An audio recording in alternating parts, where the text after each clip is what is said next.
شادی ابھی تک کیوں نہیں کی؟ یہ سوال جو ہے وہ دلچسپی ہے، لیکن یہ ہمارے سامعین کے لیے ایک سرپرائز ہوگا کہ ذیشان صاحب اس کو ڈسکلوز تو چلے نہیں کر رہے تاریخ کو، لیکن بتا رہے ہیں کہ انشاءاللہ چراغ سب کے بجھیں گے، ہوا کسی کی نہیں۔ تو چراغ بجھنے جا رہا ہے۔ نہیں، چراغ جلے گا سر۔ میں جہاں پہ شادی کر رہا ہوں، اللہ کا شکر ہے کہ میں خوش ہوں، اور آپ کو یہ خوشی زندگی بھر نظر آئے۔ کتنے پیسے آپ ایک محفل کے چارج کرتے ہیں؟ کبھی آپ ہاتھے میرے چڑھے تو میں آپ سے بھی کبھی سوال کروں گا یہی والا۔ ویلے سب سے زیادہ کس محفل پہ ہوئی اور کتنی ہوئی ہیں؟ اگر آپ کو یاد ہو تو کچھ بتائیے گا۔ ویلے سے مراد ویلے میں پیسے کما کے لائیں، بچوں کی جیب میں ڈالیں اور کالج اسکول والوں کو دے دیں تو یہ کافی ہے، ہماری ذمہ داری ختم ہوگی، کیونکہ ٹیچرز کو بھی ایک طریقے سے باندھ دیا گیا ہے نا، مطلب آپ یہ نہیں کر سکتے، بچوں کو یہ نہیں کہہ سکتے، وہ نہیں کہہ سکتے، یہ نہیں ہو سکتا، وہ نہیں ہو سکتا۔ میں تو یہ نہیں کہہ سکتا، میں تو خود ٹک ٹاک پہ آ گیا ہوں۔ السلام علیکم ورحمۃ اللہ، امید کرتا ہوں آپ خیریت سے ہوں گے۔ آج سے ہم پوڈ کاسٹ کا ایک سلسلہ شروع کرنے جا رہے ہیں۔ آپ لوگ جانتے ہیں کہ دنیا اس وقت ڈیجیٹلائز ہو چکی ہے۔ یہاں پہ لوگ بک ریڈنگ کی بجائے، کالم پڑھنے کی بجائے، اخبار پڑھنے کی بجائے آج کل دیکھنے اور سننے کی طرف زیادہ راغب ہو چکے ہیں۔ تو میرے ساتھ اس وقت جو شخصیت موجود ہیں وہ کئی خوبیوں کے مالک ہیں۔ آپ بیک وقت استاد بھی ہیں، ادیب بھی ہیں، نقیب بھی ہیں، شاعر بھی ہیں، موٹیویشنل سپیکر بھی ہیں اور بہترین قسم کے کلاکار بھی ہیں۔ میری مراد پروفیسر ذیشان رضا گولڈوی صاحب آج ہمارے ساتھ موجود ہیں۔ ہمارے لیے اعزاز ہے آپ تشریف لائے، سر ویلکم۔ ذیشان صاحب، آج ہمارے لیے انتہائی خوشی کی بات ہے کہ پہلی پوڈ کاسٹ میں ہی آپ نے ہمیں وقت عنایت فرمایا۔ ہم سب سے پہلے آپ سے آپ کے اپنے بارے میں کچھ جاننا چاہیں گے۔ سب سے پہلے تو سلیم صاحب آپ کا بہت شکریہ۔ آپ نے جیسے ابھی کہا کہ آپ کے لیے یہ اعزاز ہے کہ آپ نے مجھے بلایا ہے، تو میرے لیے 2 دفعہ اعزاز یہ ہے کہ آپ نے اس چیز کا آغاز کیا تو سب سے پہلے مجھے مدعو کیا، یہ آپ کی محبت ہے خاص۔ شکریہ سر۔ نام بندے کی سر پہچان ہوتا ہے۔ میرا نام محمد ذیشان رضا گولڈوی ہے اور اسی نام سے ہی لوگ مجھے جانتے اور پہچانتے ہیں۔ یعنی آپ کا نام ہی آپ کی پہچان ہے؟ نام سب کی پہچان، جیسے وہ محسن نے کہا تھا میری پہچان ہے محسن، میرا اسلوب سخن، بالکل ایسا ان کا اسلوب سخن ان کی پہچان تھی۔ اچھا ذیشان صاحب، ابھی آپ نے کہا کہ میرا نام ہے ذیشان رضا گولڈوی، الحمدللہ۔ تو یہ گولڈوی نام کے ساتھ لگانے کی کیا حکمت ہے اور کیا وجہ ہے، ذرا بتائیے گا ہمارے سامعین کو۔ سر یہ بچے بھی سوال کرتے ہیں کہ سر جی گولڈوی کیا ہوتا ہے، آپ تو ظاہری بات جانتے بھی ہوں گے، اور میرا خیال ہے کہ آپ نے سوال اسی لیے کیا ہے کہ دوسرے یہ بہت سارے سوالات ہمارے سامعین کے لیے ہوں گے۔ ہاں جی۔ تو گولڈوی نسبت جو ہے وہ میری گولڑا شریف کی وجہ سے ہے۔ بحمدہ تعالیٰ مجھے یہ اعزاز حاصل ہے کہ حضور سیدی پیر نصیر الدین نصیر شاہ صاحب گولڈوی، شاعر ہفت زماں، ایک علمی اور ادبی شخصیت، وہ صرف پیر ہی نہیں تھے بلکہ وہ علم کا ایک بہت بڑا سرچشمہ تھے، اور وہ اکثے پیر مہر علی شاہ صاحب رحمۃ اللہ علیہ تھے۔ پیر مہر علی شاہ رحمۃ اللہ تعالی علیہ کا تو ختم نبوت پہ بھی ایک بہت بڑا کام ہے۔ پیر صاحب کے بارے میں بھی آپ نے ذکر کیا کہ شاعر ہفت زبان تھے، یعنی 7 زبانوں میں ان کو عبور بھی حاصل تھا اور ان کا کلام بھی ہے۔ ان کا کوئی دیوان یا کلیات ہیں پیر صاحب کے؟ پیر صاحب کے ساری کتابیں میرے پاس موجود ہیں، جیسے ان کی نعتیہ کتاب ہے دی ہم اوست، پھر وہ مناقب کی کتاب ہے فیض نسبت، ٹھیک ہے، اور بہت ساری پیر صاحب کی کتابیں۔ مجھے ان کی ایک کتاب بہت پسند ہے، کیا ابلیس عالم تھا، بہت زبردست کتاب ہے، اور بہت ساری دیگر پیر صاحب کی کئی کتابیں ہیں جو پڑھنے کے قابل ہیں، اور علمی اور ادبی حلقوں میں ان کا ایک چرچا بھی ہے، اور دوست پڑھیں تو ان کے علم میں اضافہ بھی ہوگا یقیناً۔ ذیشان صاحب، پیر صاحب کا کوئی قطع، کوئی ایک چھوٹا سا کلام، وہ بھی ذرا سامعین کی نظر کر دیجئے۔ آپ کو پتہ ہے کہ جب بزرگ لکھتے ہیں تو وہ صرف لکھتے نہیں ہیں بلکہ ان کے پیش نظر دنیا بھی ہوتی ہے، دین بھی ہوتا ہے، اور پھر ان کے پیش نظر جو ہے وہ بالخصوص وہ تصوف پہ لکھتے ہیں تو وہ فقیروں کی ایک اپنی اللہ اور اس کے رسول کے ساتھ لگن ہوتی ہے۔ مجھے پیر صاحب کی غزل بہت پسند ہے، وہ نصرت صاحب نے وہ گائی بھی ہے، ان کے انداز کرم ان پہ وہ آنا دل کا، واہ واہ، ہائے وہ وقت وہ باتیں وہ زمانہ دل کا، واہ واہ، دل لگی دل کی لگی بن کے مٹا دیتی ہے، واہ واہ، روگ دشمن کو بھی یا رب نہ لگانا دل کا۔ اور اس کا آخری شعر بڑا زبردست ہے، اور کہتے ہیں کہ ان کی محفل میں نصیر ان کے تبسم کی قسم، دیکھتے رہ گئے ہم ہاتھ سے جانا دل۔ واہ واہ واہ واہ، تو بہت یہ شاندار غزل ہے۔ مجھے بہت پسند ہے۔ اچھا ذیشان صاحب، آپ نے اردو کو بطور سبجیکٹ جو ہے وہ اختیار کیا ہے، ایک تو اپنے تعلیمی سفر کے بارے میں تھوڑا سا بتائیے گا، اور پنجاب کالج میں بھی آج کل آپ اردو پڑھا رہے ہیں، تو اس فیلڈ میں آنے کی کیا وجہ تھی، اردو کو پھر پسند کرنے کی کیا وجہ تھی، ذرا اس بارے میں کچھ فرمائیے گا۔ میں ایکسیڈنٹل ٹیچر نہیں ہوں، حادثاتی طور پر حادثاتی طور پہ میں ٹیچر نہیں بنا، میں نے بننا ہی ٹیچر تھا، یعنی کہ میرے شروع سے جو پیش نظر چیز تھی نا وہ ٹیچر ہونا تھا۔ اب اس میں دوسرا سوال یہ ہے کہ آپ نے اردو کو ہی انتخاب کیوں کیا؟ جی بالکل۔ اب اس کی وجہ کچھ یہ رہی ہے کہ میں بچپن سے ہی اسٹیج سے میرا تعلق رہا ہے، یعنی کہ وہ مسجد میں بھی نعت شریف پڑھنا، اور پھر وہ گھر میں عورتوں کی محفل بھی ہونی، تو مجھے وہ ماں کی شان اماں جی نے اور دیگر ساری وہ خواتین ہمارے گھر کی تھیں، تو وہ کہتی ماں کی شان سناؤ، تو پہلے میں نعت وغیرہ ایسے آہستہ ایسے اسٹیج پہ آنا شروع ہو گئے۔ تو آپ کو پتہ ہے کہ اسٹیج پہ آنے کے لیے ہمارے بر صغیر میں بالخصوص اور پاکستان کے اندر جو ہے نا وہ بندے کی اردو جو ہے نا وہ بہت زبردست ہونی چاہیے اس لحاظ سے، ٹھیک ہے۔ تو وہ میں نے کچھ اس لحاظ سے بھی میرا شغف پیدا ہو گیا اردو کے ساتھ، پھر وہ شروع سے کتابیں پڑھنے کا مجھے شوق رہا ہے، ٹھیک ہے، جیسے وہ نعت کی کتابیں پڑھنی شروع کر دیں، تو وہ شاعری چونکہ اردو کا ایک خاص حصہ ہے شاعری، تو وہ چونکہ نعتیہ شاعری شروع میں پڑھتا تو پھر ایسے اردو کے ساتھ دلچسپی پیدا ہوئی، اور پھر میں نے سوچا کہ ٹیچر بننا تو ایک خواب شروع سے ہی ہے، تو اس سبجیکٹ کو انتخاب کر لیا جائے کہ جو روزمرہ زندگی میں پڑھتا بھی ہوں، اور پھر اس پہ مجھے بڑے اسٹیج پہ اگر کہیں جانے کا موقع ملے بڑے لوگوں کے سامنے، تو میرے سامنے جو ہے نا وہ الفاظ کا ایک ذخیرہ ہو کہ مجھے بڑے جیسے آپ جیسی شخصیات کے سامنے بولنے میں کوئی شرمندگی۔ اچھا ذیشان صاحب، اشتہارات بھی میں دیکھتا رہتا ہوں، سوشل میڈیا پر بھی دیکھتا رہتا ہوں، نقابت کے حوالے سے بھی اچھی پہچان ہے آپ کی، نقابت کی فیلڈ میں کیسے آئے؟ نقابت کی فیلڈ میں ایسے آیا ہوں میں کہ ہمارے 11 ربیع الاول کی رات کو نا ہمارے گھر، میں کہ میں چھوٹا تھا شاید، میں جب نہیں تھا تب سے ہی، مطلب وہ 11 ربیع الاول کی رات کو ہمارے گھر میں محفل میلاد ہوتا ہے ہر 11 ربیع الاول کی، یعنی کہ یہ ڈیٹ تبدیل کبھی نہیں ہوئی، ایون کہ بعض دفعہ ایسے حالات بھی آئے کہ ہمارے گھر میں کچھ پرابلم مسائل بھی تھے، لیکن محفل کا مگر تسلسل جاری رہا، محفل ہوئی بہت زیادہ پرابلمز کے باوجود بھی 11 ربیع الاول کی رات بدلی نہیں، یہ ہوئی محفل۔ اچھا اس سال پھر ہم بھی آپ کو تو ہر سال میں کہتا ہوں نوٹ کر لیں، کیا کہتے ہیں، آپ کو میں نے پچھلے سال بھی کہا تھا، لنگر کے لیے آپ صرف دعوت دیتے ہیں نا، تو آپ لنگر کے لیے نہیں، میں نے آپ کو کہا تھا، آپ نے مجھے کہا تھا کہ میں نا ایک محفل پہ ہوں، تو وہاں اس سال بھی میں 11 ربیع الاول تو گجرات دے چکا ہوں، اگلے سال کے لیے انشاءاللہ رکھتے ہیں، تو یوں جو ہے وہ آپ وہ اس میں یہ ہوا کہ وہ نقیب ہمارے ہوتے تھے، وہ آتے تھے، تو ایک سال وہ نقیب نہیں آئے، کسی وجہ سے مس ہو گئے، تو میرے ماموں جان جو ہیں انہوں نے مجھے کہا کہ چلو بھی تم اس سال نقابت کرو گے، ٹھیک ہے، تو میں نے جناب وہ اللہ جنت نصیب کرے حاجی سعید اقبال فریدی صاحب ہوتے تھے، وہ لڈن میں، ہاں حاجی سعید، تو وہ نقابت کرتے، تو میں نے نا ان کی کیسٹیں ہوتی تھی آپ کو پتہ ہے، تو وہ میں نے کیسٹ لگائی اور ان کے شعر میں نے یاد کر لیے، ٹھیک ہے، وہ کانفیڈنس ہلکا پھلکا تو پہلے ہی تھا، نعت وغیرہ پڑھتے تھے، تو وہ میں نے وہ نقابت اتنی وہ مطلب اچھی ہو گئی وہاں پہ کہ وہاں پہ میرے کچھ دوست آئے ہوئے تھے، تب میں پڑھتا تھا مدرسے میں نا،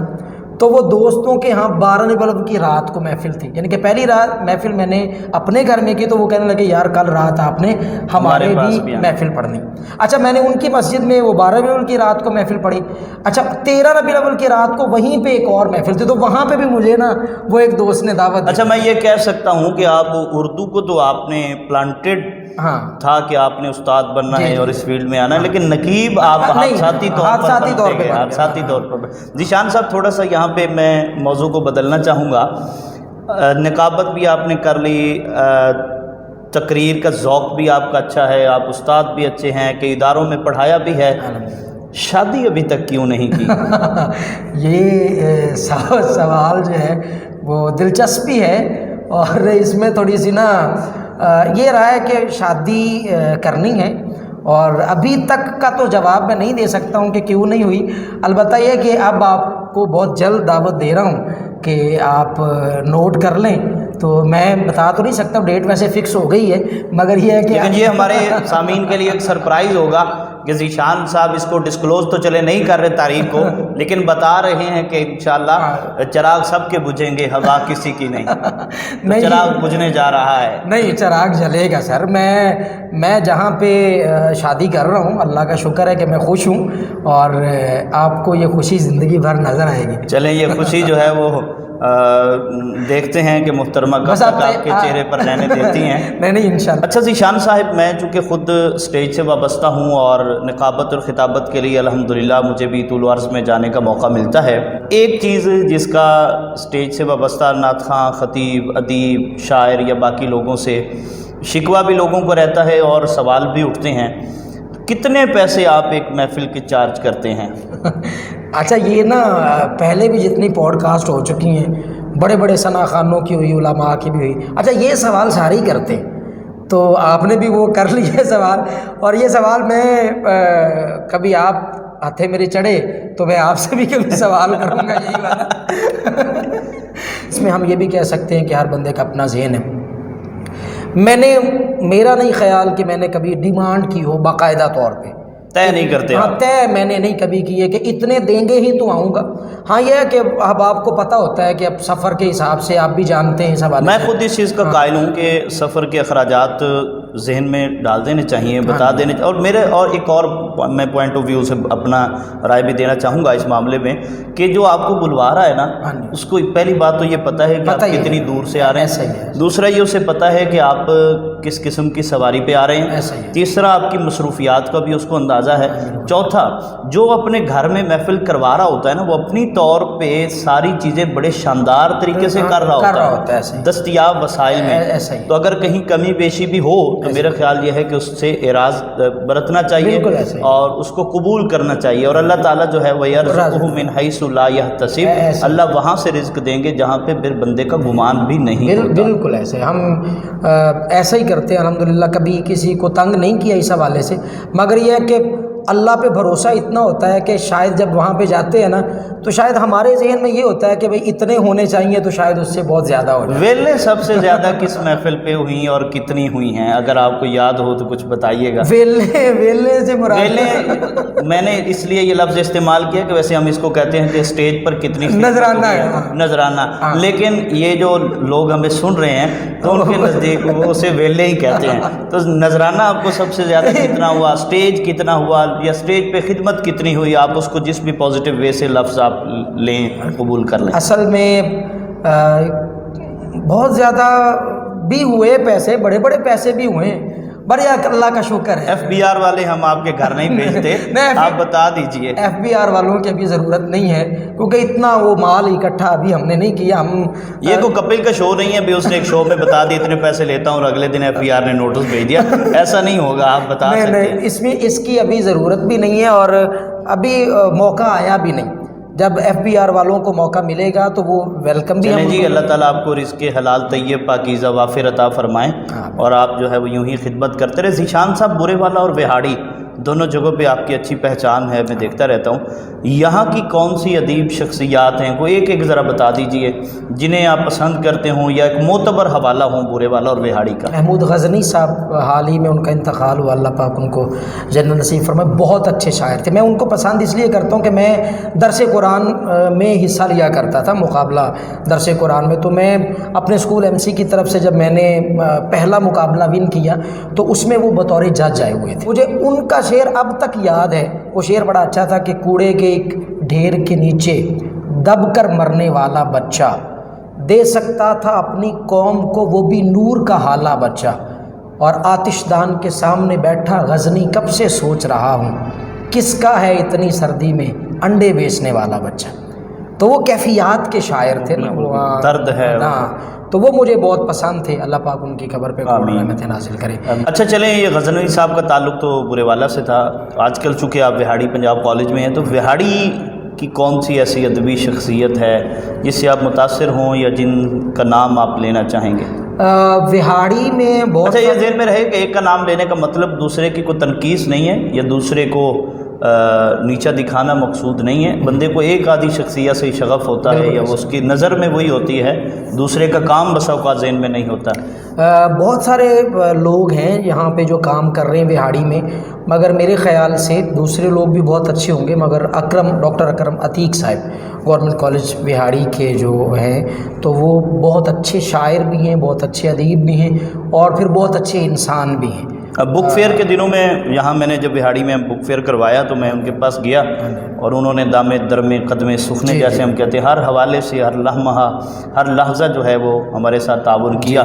بحیثیت انسان بھی بہت اچھے ہیں اور ادیب بھی بہت اچھے ہیں. ذیشان صاحب آپ استاد ہیں الحمدللہ, اس پہ یہ اعزاز ہے. آپ صلی اللہ علیہ وسلم نے فرمایا کہ میں معلم بنا کے بھیجا گیا ہوں. اس وقت جس معاشرے میں اور آپ جی رہے ہیں, سروائیو کر رہے ہیں, یہاں پہ طلباء کے اندر ایک اخلاقی بے راہ روی عام ہو چکی ہے. استاد کا ادب, کتاب کا ادب, تعلیمی ادارے کا ادب, ماں باپ کا ادب, اس سے وہ کوسوں دور ہو چکے ہیں. آپ اس حوالے سے کیا کہنا چاہیں گے, اور بچوں کو جو آپ کے ساتھ اٹیچ ہیں کیا ان کی گوش گزار کرنا چاہیں گے؟ پیرنٹس لے لیں, وہ بہت زیادہ مصروف ہیں, اپنی مصروفیات کی وجہ سے بہت زیادہ بچوں کو ٹائم نہیں دے پا رہے. یہ بھی انہوں نے فرائض سے پہلو تہی کی ہے. جی وہ مطلب جو ان کی ذمہ داریاں تھیں انہوں نے سمجھ لیا ہے کہ ہماری ذمہ داری صرف یہ ہے کہ پیسے کما کے لائیں, بچوں کی جیب میں ڈالیں اور کالج اسکول والوں کو دے دیں, تو یہ کافی ہے, ہماری ذمہ داری ختم ہوگی. جبکہ والدین ہونا یہ والی ذمہ داری نہیں ہے, تربیت اس کا بہت اہم حصہ ہونا چاہیے. دوسری نظر میں اب ٹیچرز کو دیکھیں تو ہمارے ٹیچرز حضرات بھی صرف وہ کلاس کی حد تک, چونکہ ٹیچرز کو بھی ایک طریقے سے باندھ دیا گیا ہے نا, مطلب آپ یہ نہیں کر سکتے, بچوں کو یہ نہیں کہہ سکتے, وہ نہیں کہہ سکتے, یہ نہیں ہو سکتا, وہ نہیں ہو سکتا, تو پھر ٹیچر نے بھی اپنے آپ کو محدود کر لیا. ٹیچر صرف کلاس کی حد تک دیکھتا ہے کہ بھئی میں ان کا یہاں تک ذمہ دار ہوں, باقی میں نے ان کا کوئی ٹھیکہ نہیں اٹھایا ہوا, مجھے جو ملتا ہے وہ ان کے پڑھنے کا ملتا ہے. تو ہر جگہ پہ سر جی گیپ ہے میرے خیال سے, اور میں سمجھتا ہوں کہ زیادہ گیپ جو ہے وہ ہماری اسلام سے دوری کی وجہ سے آیا ہے. ہم نے دین کو پڑھنا چھوڑ دیا ہے, ہم دوسروں کو دیکھ کے, پنجابی کہتے ہیں نا کسی دا منہ لال ہوئے تھے آپ دا چپیڑا مار کے نہیں کریدا, مادیت پرستی. ہاں ایسا ہوا ہے ہمارے بچوں. اب نا میرے خیال سے میں آپ یا پیرنٹس بھی چلو لگا لیں, جتنی مرضی تربیت کر لینا تو وہ زیادہ تر اب کے دنوں میں, پہلے کہتے ہوتے تھے کہ تربیت کا بڑا اثر ہوتا ہے, مگر ان دنوں میں یہ جملہ بدل کے یوں ہو گیا ہے کہ تربیت سے زیادہ صحبتوں کے رنگ زیادہ چڑھ رہے ہیں. اب میں اور آپ ان کے پاس 1 گھنٹہ کلاس میں ہوتے ہیں یا 45 منٹ ہوتے ہیں, یا پیرنٹس ان کو تھوڑا ملتے ہیں, مگر ان کے جو ہاتھ میں ہے نا سر جی موبائل, اصل میں ان کی تربیت وہ کر رہے ہیں. ٹھیک ہے, یہی وجہ بنی ہے کہ ہماری یونیورسٹیز جو ہیں وہ تحقیق کی بجائے ٹک ٹاک پہ آ گئی ہیں, اور ہم نے نا وہ, میں تو یہ نہیں کہہ سکتا, میں تو خود ٹک ٹاک پہ آ گیا ہوں نہیں ہم نے, لیکن الحمدللہ ہمارا یہ اس چینل کے تھرو یا ہمارے اپنے اکاؤنٹس کے تھرو انشاءاللہ ہم کسی بھی ایسی ایکٹیویٹی کا حصہ نہیں بنیں گے جس سے معاشرہ جو ہے وہ اخلاقی بے راہ روی کا شکار ہو, یا جس سے معاشرے میں منافرت پھیلے, یا جس سے یہاں پہ ٹک ٹاک سے مراد میں نے کسی چیز کو برا نہیں کہا, اس کے استعمال کو ظاہری بات برا کہیں گے نا, لیکن استعمال ظاہری بات ہے. اب یہ تو جیسے آپ سلسلہ چلاتے ہیں یا آپ کی ویڈیوز میں دیکھتا ہوں, تو آپ تو سمجھ لیں کہ وہ جیسے کلاس میں پڑھا رہے ہیں ویسے ٹک ٹاک پہ پڑھا رہے ہیں, تو آپ تو پڑھا رہے ہیں نا, تو کہنے کا مطلب یہ کہ کچھ اور چیزیں جن سے ہم متاثر ہوتے ہیں, اور ہمارے بچے جو ہیں وہ پھر وہ لمحوں میں اساتذہ کے لیکچر. بس ہم استاد ہیں, ہم نے اپنے حصے کی شمع جلاتے رہنا ہے. وہ انور مسعود صاحب کا ایک شعر ہے نا, کیواڑ گرچہ مکفل تھے اس حویلی کے, کیواڑ گرچہ مکفل تھے اس حویلی کے, مگر فقیر گزرتے رہے صدا کرتے. تو ہم نے اپنے حصے کی صدا لگاتے رہنا ہے. ذیشان صاحب ہمارے اس چینل کے توسط سے ہمارے سننے والوں کو آپ کیا پیغام دینا چاہیں گے؟ پیغام سر یہی ہے, صحیح معنی میں ہماری تمام تر زندگی جو ہے وہ پہلی بات تو سب سے پہلے اللہ اور اس کے رسول کی اطاعت میں ہونی چاہیے. بالکل ایسا. ٹھیک ہے, ہمارا جینا مرنا ان کی اطاعت میں ہونا چاہیے, اور پھر ہمیں یہ دیکھنا چاہیے کہ ہمارے علم سے, ہمارے فن سے, ہمارے کاروبار سے, ہماری تجارت سے ہمارے ملک کو فائدہ پہنچ رہا ہے کہ نہیں پہنچ رہا. اگر آپ کی تجارت ملک کو نقصان پہنچاتی ہے پھر آپ اصلاح کریں. اگر آپ ٹیچر ہیں اور آپ کی ٹیچنگ ملک کو فائدہ نہیں دے رہی پھر آپ اصلاح کریں.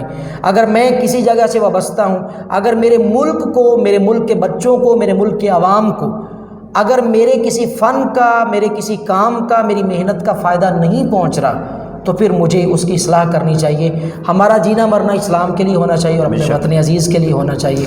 بہت شکریہ آپ تمام لوگوں کا۔ انشاءاللہ کوشش کروں گا کہ ذیشان صاحب کے ساتھ مزید جو ہے مشہور اور علمی اور ادبی موضوعات پر ان سے گفتگو کرتا رہوں۔ کچھ کتب پر ہم بات کریں گے، کچھ شخصیات پر ہم بات کریں گے، فنون و لطیفہ کے حوالے سے انشاءاللہ جو ہے وہ ان سے بات ہوتی رہے گی۔ آپ ہمیں دیکھتے رہیے گا، چینل کو سبسکرائب کر لیجئے گا تاکہ آئندہ جب بھی ہم اس حوالے سے کوئی ایکٹیویٹی کریں تو آپ تک ہماری بات پہنچ سکے۔ خوش رہیں، آباد رہیں، شاد رہیں۔ آپ سب کا بہت شکریہ۔